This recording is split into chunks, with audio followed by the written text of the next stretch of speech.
أشهد أن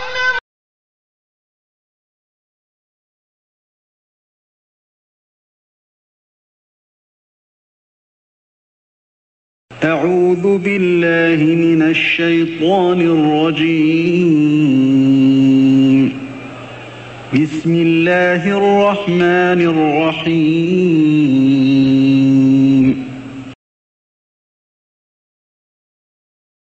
يا أيها الذين آمنوا أطيعوا الله وأطيعوا الرسول وأولي الأمر منكم فإن تنازعتم في شيء فردوه إلى الله والرسول إن كنتم تؤمنون بالله واليوم الآخر ذلك خير وأحسن تأويلا.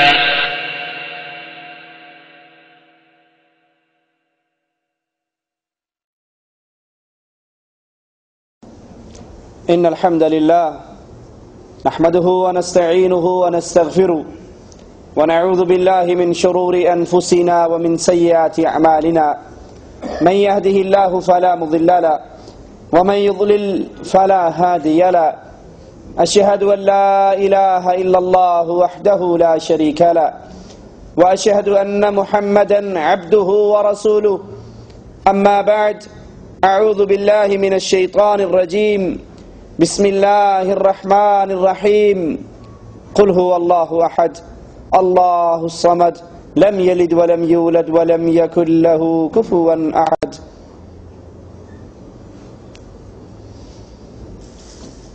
ایک باپ اپنے بچے کو بچپن سے ہی پالتا ہے، اس کی ضرورت کی چیزیں بغیر مانگے اسے دیتا ہے،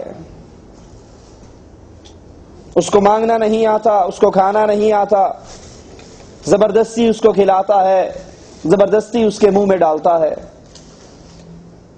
اس کے دل میں یہ خواہش ہوتی ہے ابھی یہ معصوم بچہ ہے، میں اس کو کھلا پلا رہا ہوں، کل کو جب یہ بڑا ہوگا اس کو چلنا پھرنا آئے گا، یہ توتلی زبان میں مجھ سے بابا بابا کہہ کر باتیں کیا کرے گا، پھر یہ مجھ سے مانگے گا، میرا دل کتنا ہی خوش ہوگا۔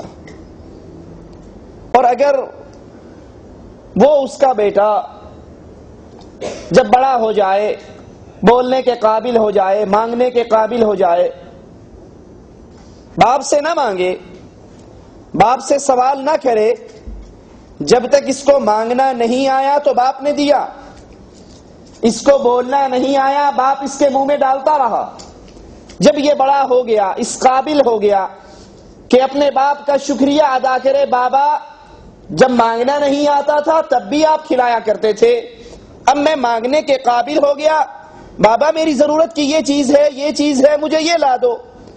اگر یہ بیٹا باپ سے نہ مانگے اور باہر کھڑا ہو کر غیروں سے مانگنا شروع کر دے اور الٹا یہ کہنے لگ جائے لوگوں تم دو بابا نہیں دیتا، تو باپ کے دل پر کیا گزرے گی؟ اللہ کے لیے اعلی مثال بات سمجھانے کے لیے کر رہا ہوں،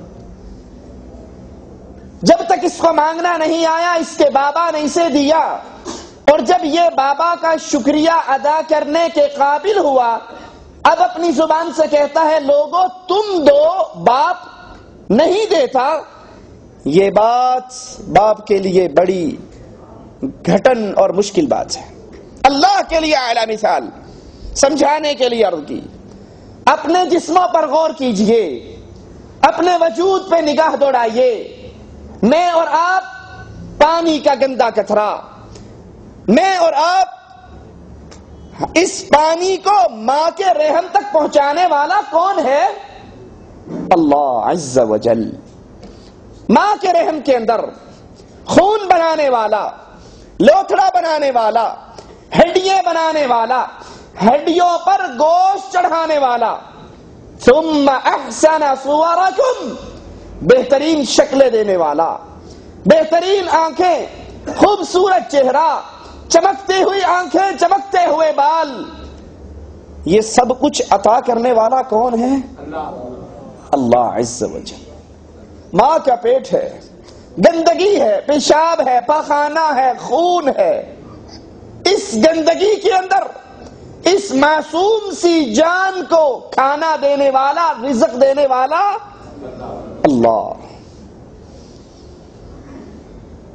اور جب یہ بڑا ہو گیا، 9 مہینے کا ہو گیا، اس کو ماں کے پیٹ سے اندھیروں سے نکال کر اس دنیا میں لانے والا اللہ. جب یہ اس دنیا میں آیا، یہ کھانے کے قابل نہ تھا، یہ مرغے اور بکرے اڑانے کے قابل نہ تھا. اس کو اس کی ماں پر کے سینے پر دودھ کی نہریں چلانے والا کون؟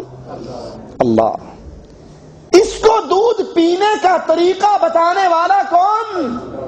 اللہ عز و جل، جو ماں کے پیٹ میں اس کو رزق دیتا رہا، ماں کے پیٹ میں 9 مہینے اس کا رزق کا بندوبست کرتا رہا، ماں کے پیٹ سے باہر نکالا، باہر نکال کر ماں کی چھاتی پر دودھ کی نہریں چلا دی، اس کو پینے کا ڈھنگ سکھایا، بھوک لگے تو رونے کا ڈھنگ سکھایا، ماں کے دل میں اس کا پیار اور محبت کو ڈالا.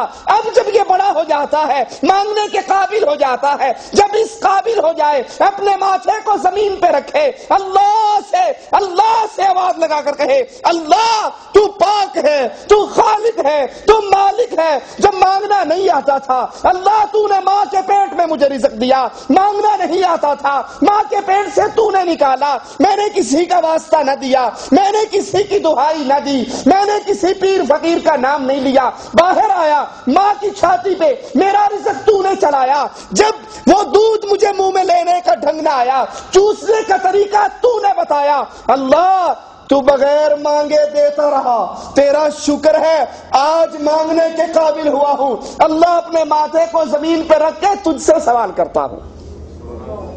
ہونا تو یہ چاہیے تھا. یہ انسان اپنے اس خالق اور مالک کا شکریہ ادا کرتا. یہ انسان اللہ کے سامنے سجدہ ریز ہوتا کہ اللہ اگر ساری عمر نماز پڑھتے میں گزار دوں، ساری عمر سجدے میں گزار دوں، ساری عمر رکوع میں گزار دوں، ساری عمر قیام میں گزار دوں، اللہ تیری نعمتوں کا شکریہ ادا نہیں ہو سکتا. چاہیے تو یہ تھا، لیکن افسوس اس انسان نے اللہ کی نعمتوں کا شکریہ ادا کرنے کی بجائے جب بڑا ہو گیا، مانگنے کے قابل ہو گیا، بولنے کے قابل ہو گیا، چلنے پھرنے کے قابل ہو گیا، بجائے رب کا شکریہ ادا کرنے کے اب کہتا ہے اللہ ساڑیاں نہیں سندا، اینا دی نہیں موڑدا. اللہ ہماری نہیں